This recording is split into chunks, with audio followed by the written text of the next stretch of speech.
Oh, hello there. How are you? I hope that you and your loved ones are well during this quarantine. Today, I would like to read to you a few chapters from my book, Nomad's Island.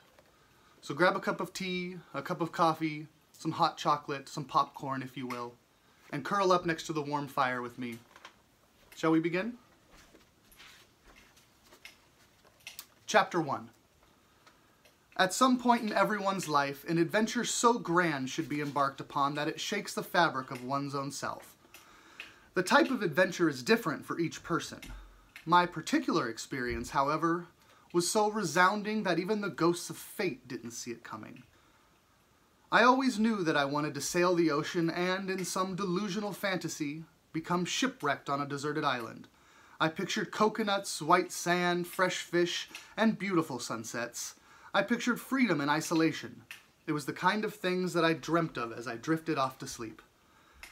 It wasn't that I didn't want to be around people. I did. I liked them. I just preferred being alone and taking care of myself and only myself.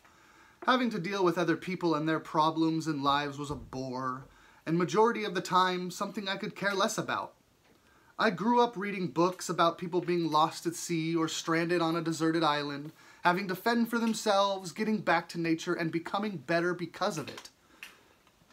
These books fueled my yearning for solitude. They allowed my imagination to dream up exotic locales that were only as far away as a few gusts of wind in the sails. Reality, though, and being in the 21st century, has made dreams of exploration, sailing uncharted waters, and grand adventures practically impossible. The books romanticize something that's unobtainable in this modern age. The maps are filled in from edge to edge, every grain of sand accounted for, and no grand adventures left to be had. Sure, you can easily go out and pay for some guided tour, but nothing raw and pure. I wanted pirates and wooden ships, danger and survival. I wanted something more than just an extreme ride at the newest theme park. Of course, my family and friends all thought I was crazy. They would simply tell me to go skydiving, camping, mountain climbing, or something dull like that. They didn't understand that true adventure isn't planned out with a false sense of danger. In fact, it's the complete opposite of that. It's surprise. It's death possibly being right around the corner, that the breath inside your lungs could be the last you ever take. True and pure adventure is something given to you and not purchased with paper and coin. Besides, I had been camping numerous times. I would generally head out to the beach and camp right above the high tide line. I would go by myself, dance with the sea, and breathe deep the salted air. But at night I would climb into my little tent, crawl into my sleeping bag, and fall asleep soundly, knowing that a grocery store and help was just a few minutes away. I had even went on a deep woods camping trip where help wasn't just a few minutes away. My mother had insisted on taking a satellite phone and using it at the first possible sign of danger.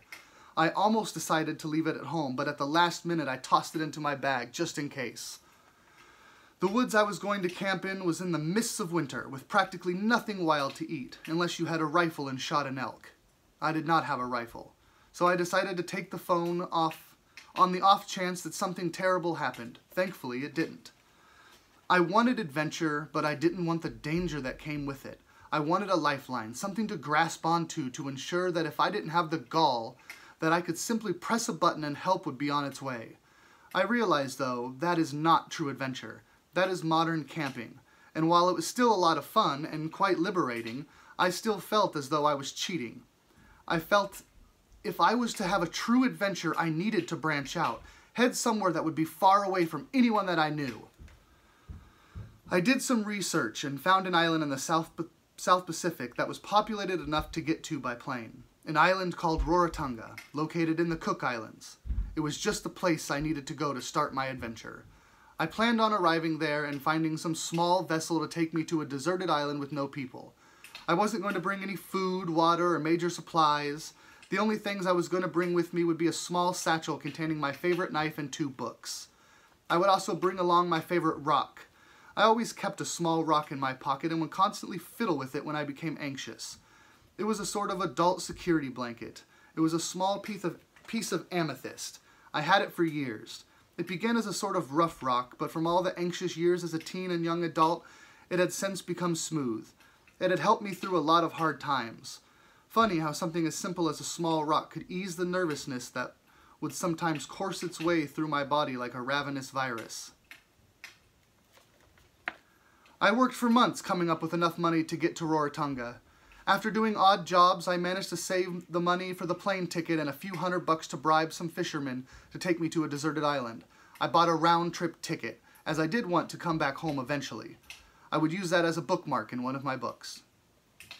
I wanted adventure so badly that I was willing to travel around the world, just to a starting point on the off chance that someone would purposely leave me on an island by myself, and hope they would return at some point.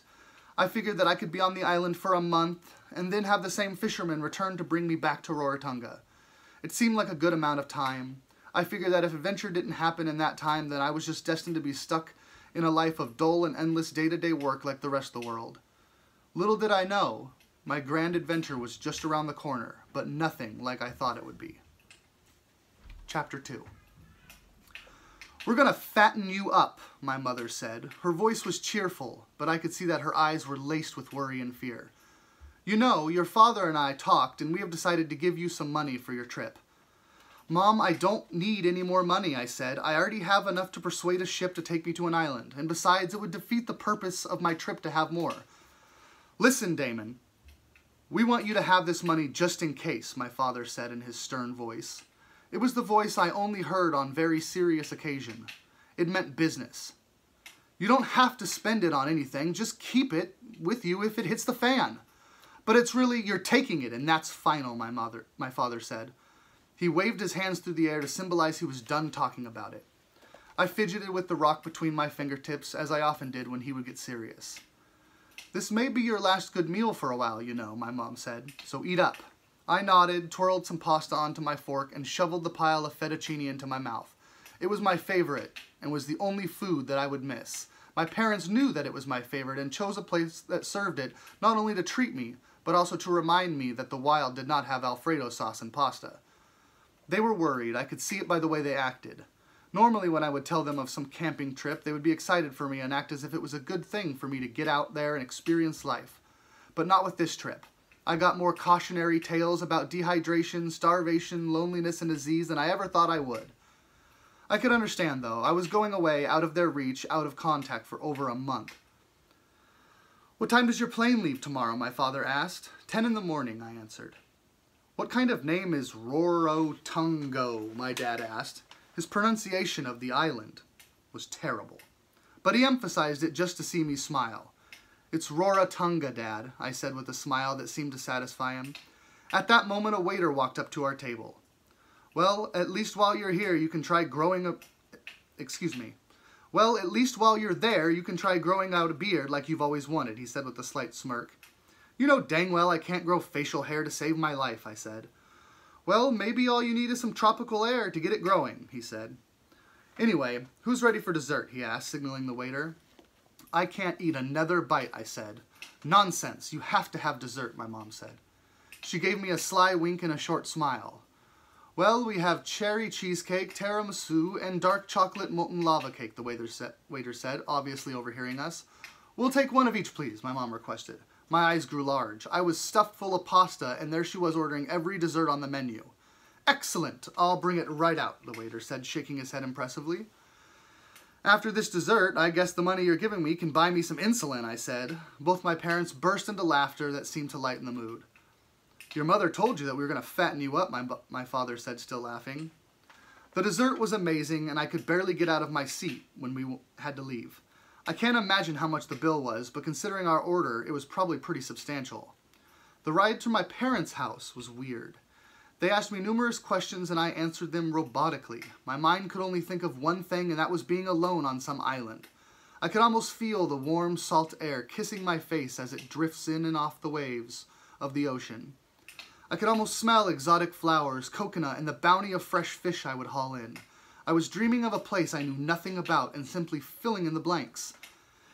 It would be my grand island adventure, something I would never forget, something that would change me and how I think forever. I couldn't wait. I was daydreaming so fervently I didn't even realize the car had stopped and my parents had gotten out. "Hey, kiddo, you coming or what?" my dad said, knocking on the window of the car and peering at me with boggled eyes.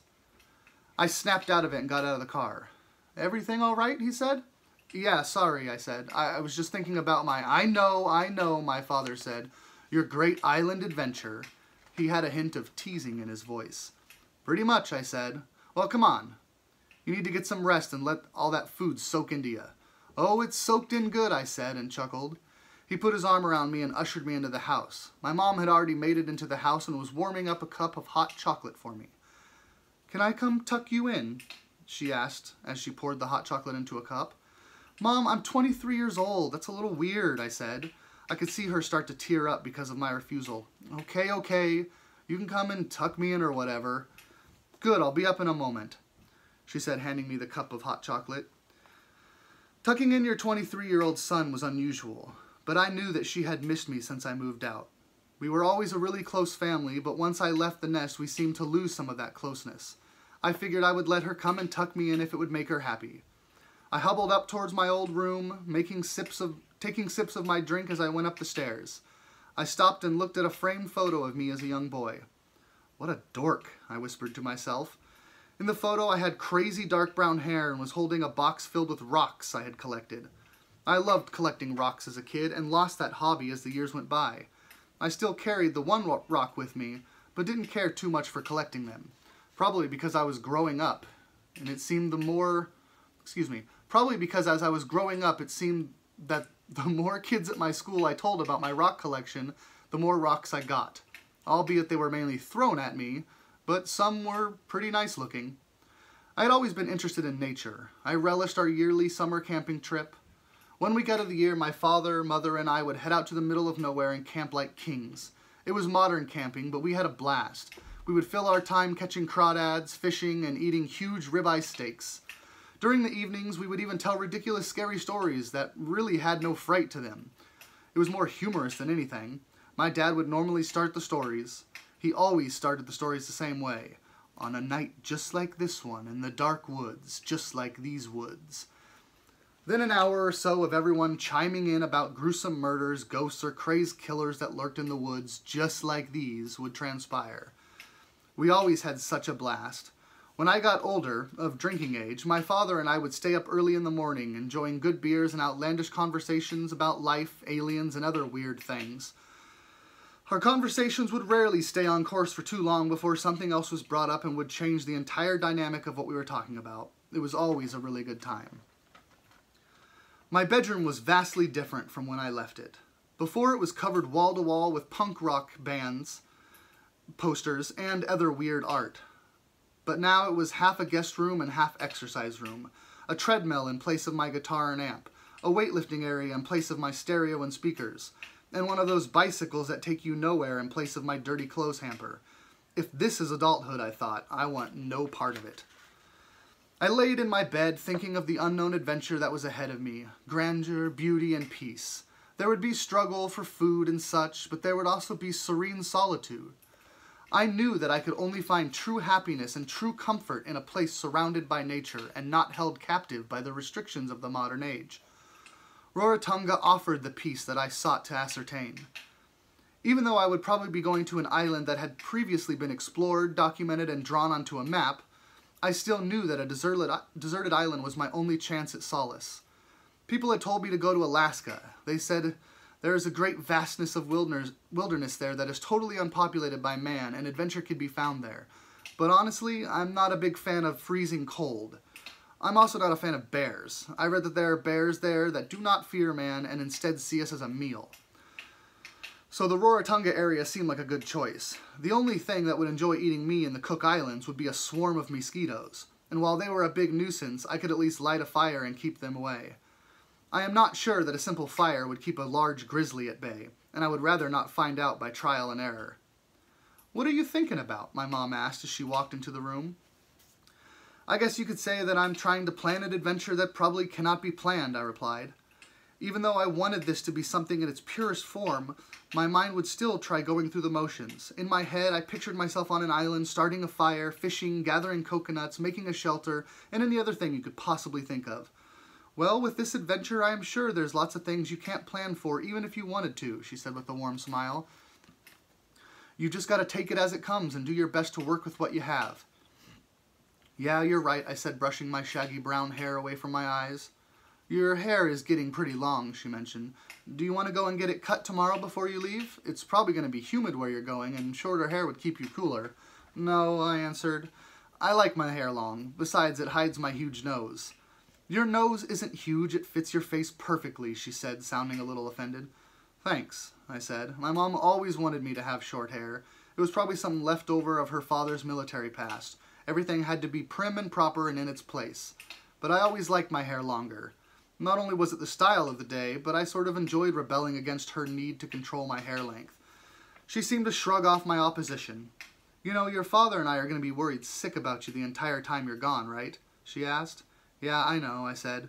You'll be so far away and we won't know if something goes wrong, she said. Do you remember your training as a lifeguard? Yeah, I remember, I said. I'll be fine, Mom, I promise. I know you will, she said with a warm smile. I just get worried. But it does make me worry less knowing that you're a good swimmer and that you know CPR and all that. And to think you used to tell me lifeguarding was a waste of time. Yeah, I said, admitting defeat. You were right, it wasn't just a stupid summer job.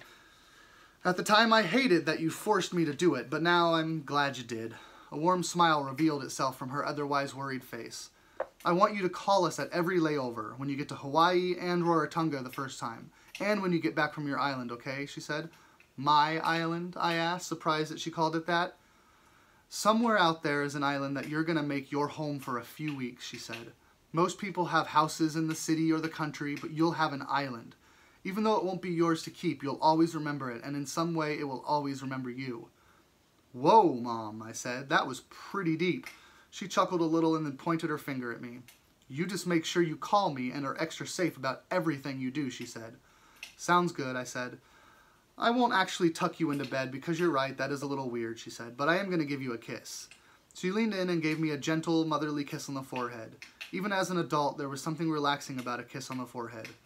I love you, Damon. Love you too, Mom, I said.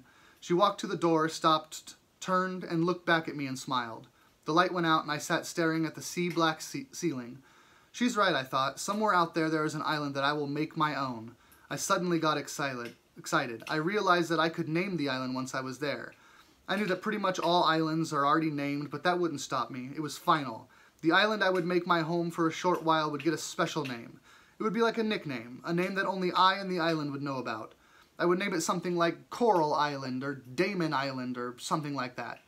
This excited me as I hadn't thought about being able to name an island that I would stay on. My thoughts kept me up for longer than I wanted, but soon I felt the veil of sleep drape itself over me and whisk me off into slumber. We will continue reading at another date. I hope you enjoyed the first 2 chapters of Nomad's Island.